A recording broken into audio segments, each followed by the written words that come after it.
Well, hello and welcome back to a quick update on the supercharged CSR race car that my subscribers will be familiar with. So as you can see, we've got a new livery for 2025, but we also have increased compression on the supercharged 2.5 litre Ford Duratec, which should have increased the power.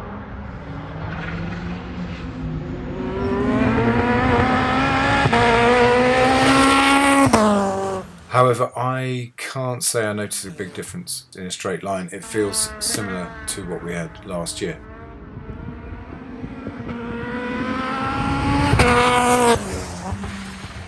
But corner speeds should be going up and lap times coming down because we are racing on slicks for this year.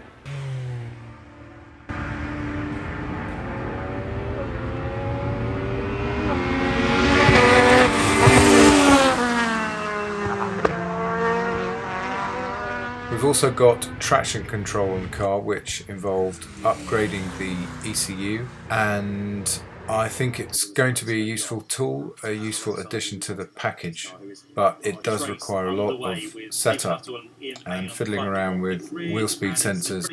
So here we are at the start of our first race on slicks at the Silverstone International Circuit. That is the southern half of the Grand Prix circuit. So it includes the very fast turns 1 and 2 of the Grand Prix circuit, as well as Hanger Straight and the famous Stowe corner. So the background to this race is that I had to start from the very back of the grid because of missing too many code 60 flags in qualifying. I was disqualified from qualifying, so I had to come right from the very back. The driver leading the race is Stephen Nuttall, who is consistently the fastest driver in Mag 7s and has a very rapid car. So I wasn't expecting to be able to catch him and challenge him for the win. The plan at this stage in a 20-minute race was to try and work my way through the field and finish second, so then I would be in a stronger position in the second race later on in the afternoon. So suffice to say that this was actually quite an emotional race weekend for the Boss Racing team, because we lost a much loved member of the team just around Christmas time, and this was the first race back without her. She used to come to every single race, loved racing, so she was very much missed all weekend, especially by her husband Terry, who worked on the car all weekend, and it was a great privilege to have him holding out my pit board throughout this race. So of course the dream result we were hoping for would be to win a race on our first weekend back without Bernie, and to be able to dedicate a win to her would mean a lot to the team, and especially to Terry, who was very brave to come to his first race weekend without her. So there was a lot more at stake than is usual for a club race at this level, but the odds were not looking good, having had a disaster in qualifying, and also knowing that we were up against a formidable competitor in Stephen Nuttall, who has for some time been the man to beat in Mag 7s. So you can see for yourself what happened next with these highlights of the two races at Silverstone. I will include a link to the full live stream coverage if anyone is interested in seeing more. But for those who stick around until the end, I've added a short but heartfelt tribute to a very special and much missed lady. About what potentially could be the race winner this time round. This morning in qualifying, he's transpired to be the victor in the first of our Mag 7 races of the season. So well done to him as he comes through after 20, probably by about 20 seconds by this car in second place. So Johnny Pittard turns his way now through in towards Club Corner. Caterham 7 CSR comes through from what was the back of the grid. We had Johnny Pittard from the back of the grid. Johnny, a little bit naughty this morning, I think. No, well, that was my bad this morning, which ruined qualifying. But I think we would have struggled to keep up with Stephen. But it would have been nice to have had more of a go at him. I never really got him inside, but pushed as hard as I can. But the car went terrific. It's quite an emotional race for us because one of the team sadly passed away earlier in the year. So we're really hoping to bring home the win and dedicate it to her. But this is the best we could do today. and at least we're in a better position for the second race, and we'll have a good go then. Try and hold him off that time. Well done on second, and then A little bit of temperature into the tyres. All the drivers will have been told about the oil in the assembly area, so they'll be well aware where it is. Some of them may choose to run over it to see how much adhesion there is. Others may choose to stay way off it. It is Johnny Pittard, number 81, that lines up on pole position. Number 80, Tim Davis is alongside. Row 2 of the grid is 32, Ian Payne, and 42, Richard Carpenter. Row 3, and in answer to my own question, will the clock start to tick as and when they complete the first lap and head on to the second? The answer is no. It will be a full 20-minute race, which is good to see because we still have a little bit of time in hand. This race was not scheduled to get underway. Just allows for time if things like what we just had have a bit of clear up and still allow the full duration of the races to run as well. So that's really good work. As always from the officials here at the CSCC, and the second green flag lap now coming to an end, and there's plenty of weaving to be done just as that temperature drops away towards the end.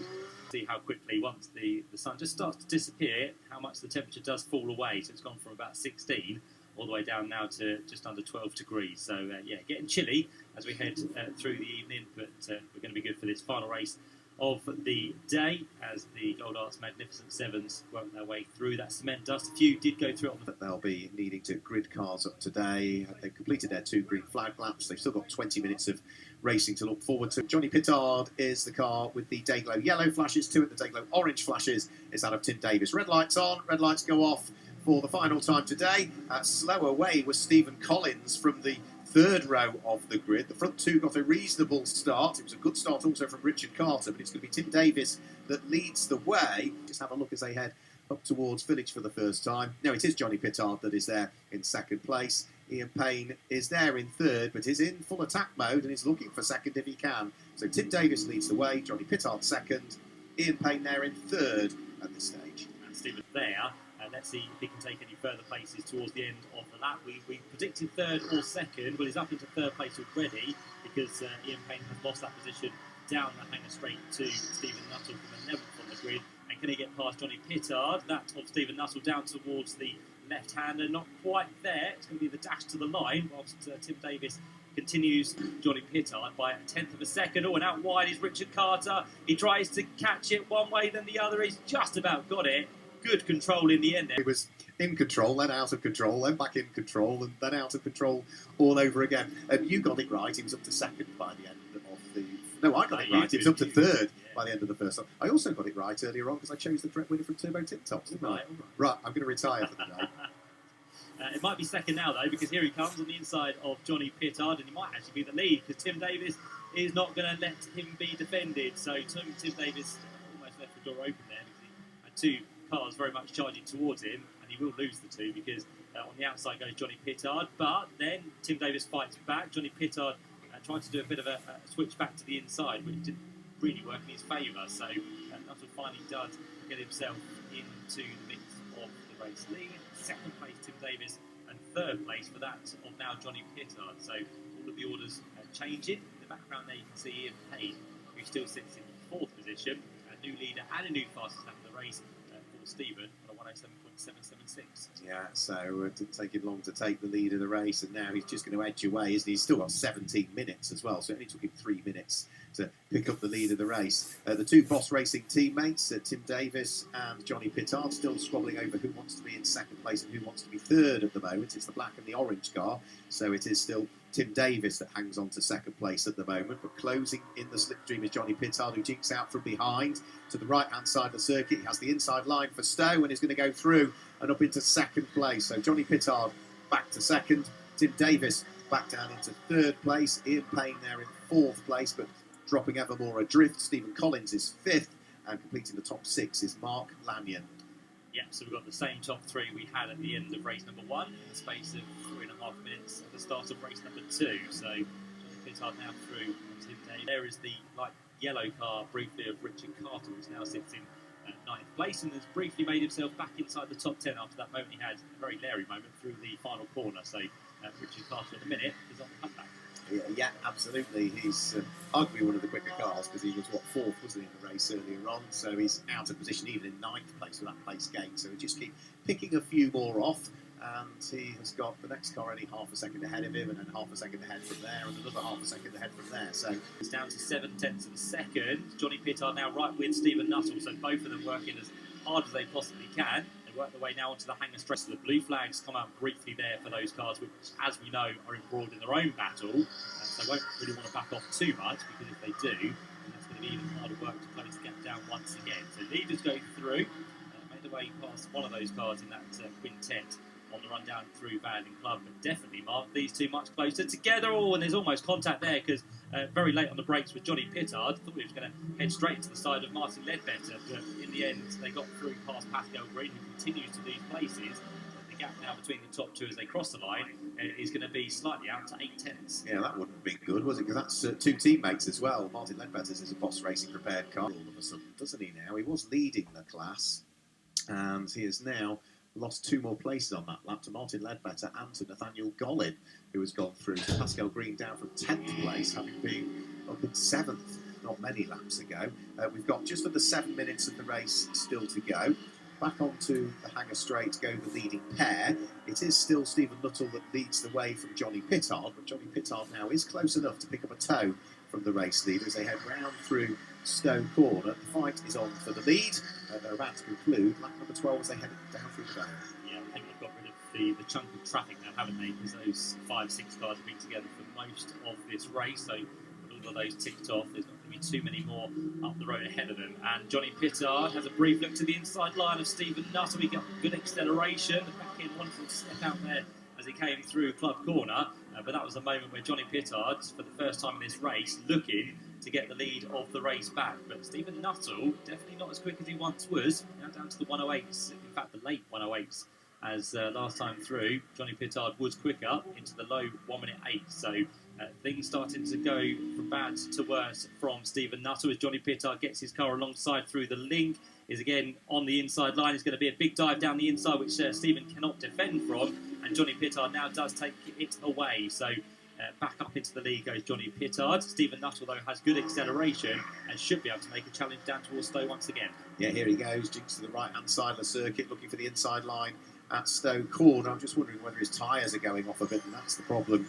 Maintain a bit of tyre for race number 2. And in fact, now he's diving for the pit lane, so there is a problem with Stephen Nuttall's car. If it were just tyres, you'd drive your way around it, but Stephen Nuttall is bringing what was the race-leading car in towards the pit lane, and I'm sure that Josh Barrett will be there ready to try and, if he can, grab a word, or if not, try and bring on to the hangar straight. He's got James Randall right behind him, but the overall race leader is heading down through the valley and will be heading on to start the last lap of the race next time through. Johnny Pittard, remember, in race number 1, came off the very back of the grid to finish in 2nd position. For this one, he started on the front row of the grid on pole position. And class as well. So those 2 cars just heading now in towards the village as the race leader, Johnny Pittard, is on his way down for the final time in towards Vale. So he looks into the left-hander, will turn then through the double right-hander of Club Corner, and Johnny Pittard, after finishing 2nd from the back in race number 1, he finishes 1st from what was 1st on the grid in race number 2. So well done to Johnny Pittard, who takes the spoils and is pretty delighted with that by the looks of it. Barrett to chat to our final drivers this weekend. Yep, thanks Mark. Johnny Pittard's down here. Very happy Boss Racing team with that victory. And then we'll speak to Johnny once he's out of the car. We've got Tim Davis in 2nd down here too. And we'll see if we get Ian Payne too. So we'll speak to Johnny Pittard, who wanted to get the race win today, and he's absolutely been able to do that. He points to the dedications as well. So very emotional race victory, I think, this for the Bosch Racing team. And I'm sure Johnny can tell us a bit about that in a moment. To end our Classic Sports Car Club racing weekend here on the Silverstone International Circuit. More congratulations going on now. So I'm sure we'll get to Johnny in a moment. We have got Ian Payne down here as well, so we'll be able to speak to the top three from the Gold Arts Magnificent 7 series here at Silverstone. Well done, Johnny. You wanted to win today and you've absolutely done it. And that's for these guys here, because we've had a tough time this year, and the dream result would have been to win first time out. And thanks to the hard work you guys you see here, that's what this car can do. And that's what this type of racing is all about. It's not just being able to go quick for one lap, it's to do the whole race. Can we just race at Silverstone from now on, please? Because this car quite likes it. I'll let you go and talk to CSCC about that. This one's for Terry, and this is for Bernie. We've got stickers on all of our cars here, and it means a lot to be able to dedicate something to her. She's a special lady. Well done, Johnny. Well done to all the team. We'll speak to Tim about that as well. Tim, part of this team as well? I mean, me and Bernie were best friends. She would make me giggle all day long. She was just fantastic. Yeah, I mean, it's not going to be the same without her, but Terry's been brave today, coming here and doing that. But yeah, it's for Bernie, so she's looking up there and making sure we're all right and all safe, so all good. Yeah, I mean, can we please not race at Silverstone? Because I like Brands Hatch Indy would be lovely for me, but too many bloody straights, they've got way much power. But thoroughly enjoyed it. I mean, a tough weekend, as I say, no testing really, because we've all broken things. But the guys literally dug deep, fixed it, and here we are, hanging for a little while, until the tyres went off. But yeah, really enjoyed it. Great fun. Great. Well done to you as well. And then let's speak to Ian Payne here in 30.